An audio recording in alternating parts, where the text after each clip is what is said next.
Pastor Apollo Kibuloy, inilipat na sa Pasig City Jail male dormitory matapos ang pinalawig na medical furlough. Manila Archbishop Jose Cardinal Advincula nanawagang ipagdasal ang mga lider ng ating bansa sa gitna ng anyay namumuong political storm.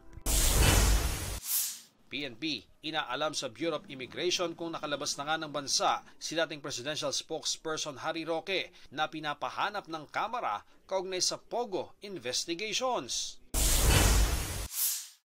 Pangulong Bongbong Marcos, bitbit sa pagbalik ng bansa mula sa working visit sa United Arab Emirates ang mga bilateral agreements sa kultura, ekonomiya, enerhiya, artificial intelligence at iba pa.